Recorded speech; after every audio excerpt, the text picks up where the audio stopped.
বৌদ্ধ ধর্মাবলম্বীদের প্রবারণা পূর্ণিমা উপলক্ষে চট্টগ্রামে ওড়ানো হচ্ছে ফানুস। সেই মুহূর্তে নগরীর নন্দনকানন বৌদ্ধ মন্দিরে আছেন সহকর্মী শফিকুল আলম। সরাসরি যাব তার কাছে। বৌদ্ধ ধর্মাবলম্বীদের প্রবারণা পূর্ণিমা উপলক্ষে নগরী যে নন্দনকানন রয়েছে সেখানে ফানুস উত্তোলন করা হচ্ছে, ফানুস উড়ানো হচ্ছে।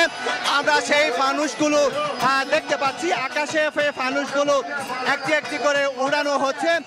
সেই ফানুসগুলো আমরা উপরের দিকেই সে ফানুসগুলো উড়ানো হয়েছে সেগুলো আমরা দেখতে পাচ্ছি।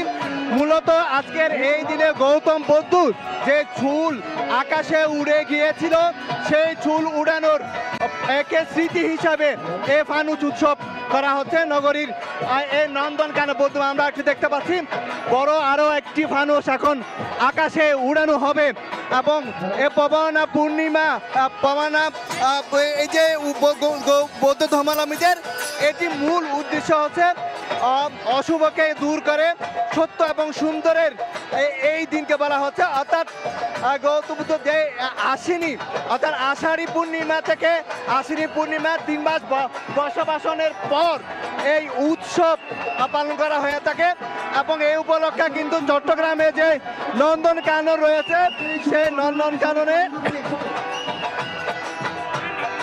হাজারো বৌদ্ধ ধর্মাবলম্বীদের ভিড় জমেছে এবং সবাই কিন্তু সেই উৎসব দেখার জন্য ভিড় করছেন। এবং আজকের পরে কিন্তু বৌদ্ধরা বিভিন্ন বিহারে যাবেন এবং কঠিন শিবদানের জন্য প্রস্তুতি নেবেন। অর্থাৎ বৌদ্ধ ধর্মাবলম্বীদের যে ধর্মীয় যে উৎসবগুলো রয়েছে সেই উৎসবগুলোর মধ্যে দ্বিতীয় উৎসব হচ্ছে এই যে ফানুস উৎসব অর্থাৎ প্রবারণা পূর্ণিমা। কিছুক্ষণ পর এখানে প্রধান অতিথি হিসাবে আসবেন বিএনপি স্থায়ী কমিটির সদস্য আমির কসুম মাহমুদ চৌধুরী এবং উদ্বোধক থাকবেন ডাক্তার শাহাদাত হোসেন সিনেমা। তো এই ছিল আমার কাছে প্রবারণা পূর্ণিমা যে ফানুস উৎসব হচ্ছে সেটি সর্বশেষ তথ্য। চট্টগ্রাম থেকে সহকর্মী শফিকুল আলম যোগ দিয়েছিলেন।